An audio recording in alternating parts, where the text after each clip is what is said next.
So hi and welcome to a quick introduction to Int Graph to see if we can get enough people interested to open it up for multiple users. Works well for me, and let's see if it works for you.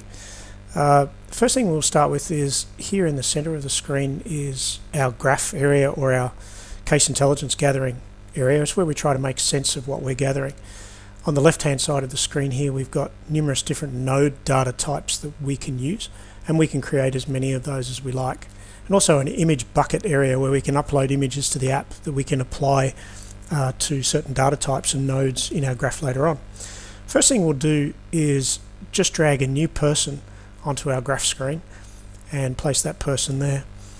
Once we have dragged a node onto our graph, we can select that node and alter certain properties about that. In this particular case it's a person, so I'm going to create a new person here called Obama. And you see as soon as I click the update button that it saves to the database and then updates on our graph, so that we now have a person called Obama. Next thing we'll do is just drag a location onto the screen, but we'll drag it onto Obama, and that links that location to our person Obama. And we can see now that we have a location on the screen linked to Obama. We can select that location, and you can see because it's a location and not a person, we have a whole variety of different properties that would apply to a person, to a location. In this case, we're going to call it the White House. Now, I happen to know the latitude, longitude because I looked it up a little bit earlier.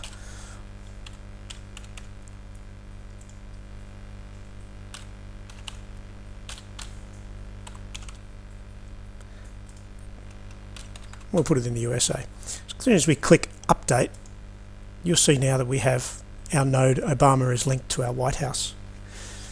Then we'll just drag another person onto the screen, onto our graph, and we'll link that person to the White House. So you can see now that we have another person. We'll just move them out of the way so we can view that a bit better. This person then of course is a person, so it has different properties to a location, and this one's going to be Clinton. Let's update him.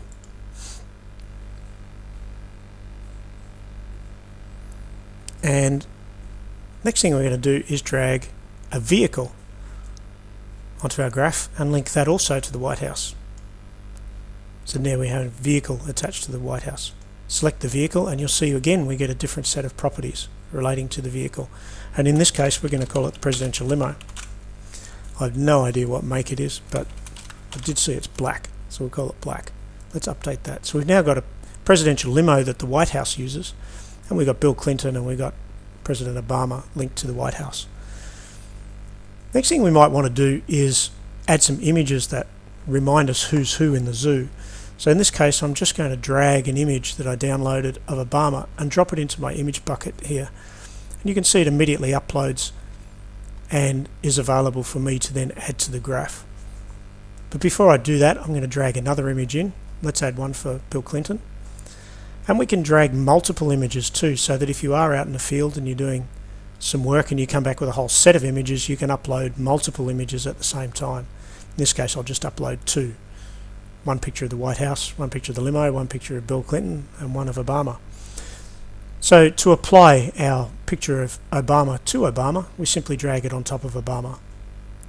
And same with Bill Clinton. Take a picture of him, put him on Clinton. Take a picture of the limo, put that onto the limo. Take a picture of the White House and put it onto the White House. So now you can see that we've emptied our image bucket, but our images haven't disappeared. If we click on Clinton, we can see that we have linked images now linked to Bill Clinton. If we click on Obama, we can see his images. The presidential limo, we can see the same, and the White House, we can see the same. We can also click on a photograph here and open that photograph here for viewing. You'll see here that it has click here to view any image metadata. In this particular case there's no image metadata, but if you did take an image from a mobile phone or a digital capturing device, quite a lot of those devices will record metadata along with that image. If there is any metadata image, you'll be able to view it here.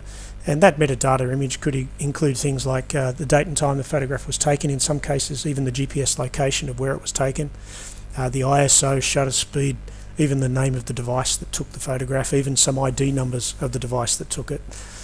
If those that metadata is attached to that image, you'll see it here in this drop down area.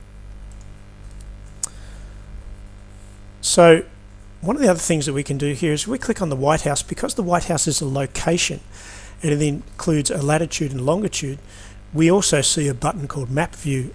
If we click on that Map View, it instantly opens up a Google map for us and highlights the location that we're looking at from the latitude and longitude. And of course, being Google Maps, it allows us infinite zoom in and zoom out and pan around into different areas. So we can quickly locate an area of interest. Let's close that down. So you might look here and think, these are all very convenient for me, but there's a data type that isn't present. And in this case, we might want to add a data type of dog, because everybody has a dog, every president has a dog. So in this case, we're going to click on Data Types and click New. We can now create a new data type called dog, and we might have the dog's name, and that might be a character of up to 100 characters. We'll add that to our new data type, and we'll select an icon to go with it. And there's a whole heap of preset icons in here. I don't know if there's one for dog, but I might just use an apple in the meantime. That'll do. So apple is going to represent our dog on the screen. So let's create that data type. Let's do a quick refresh here. So you can now see that we have a new data type called dog that we can now drag onto our screen. So let's create that dog, drag it onto our Obama, link that, and we can see now that we have a dog. And the dog's name might be, I don't know what Obama's dog's name is. Might be Ralph. I don't know why it'd be Ralph. Could be Ralph. We'll click Update. So we can see how our investigation is starting to piece together all the pieces of information that we're bringing in from the field. We can also use a search function here that quickly searches through our data, because our data could get complicated as the investigation gets more and more advanced, and we might want to look for Obama, for instance. A search will then identify any field within a node that matches our search function. If we search for Bill, we then pull up Bill Clinton. As the investigation gets more detailed, there will be more and more nodes on the screen, so we can lay them out in any way that we'd like to quickly be able to view and make sense of our data. But we can also zoom out infinitely pretty much, and then zoom in again too, so that we can zoom in and out on certain parts of our data graph. One of the other things that can become important is that the White House is not necessarily linked to Bill Clinton, as Bill Clinton is linked to the White House. So we can select any of our links or edges here and then switch them around. So the White House is currently linked to Bill Clinton, but we could easily switch that in the opposite direction and say that Clinton visits the White House. We'll update, and we'll see now that we have Clinton visits the White House. The presidential limo, for instance, certainly is linked to the White House, but it might not be appropriate to use the word linked, so we might use the word uses. Obama is not necessarily linked. He currently uses the White House. And Obama is linked to his dog, or his dog is linked to Obama. In this case, I think it's the other way around. So we'll switch those. And he owns... No, I'm sorry. Let's do it the other way. Let's switch it. There we go. So we've got Obama owns Ralph the dog. So that's a quick overview of how Int Graph works at the moment, and I'd like to consider getting expressions of interest for people who might want to use the software, and then updating the software so that it can handle multiple users, multiple cases, and so on and so on. So if you would like to get involved and use the software, there's a subscribe section on the homepage of the Int Graph website.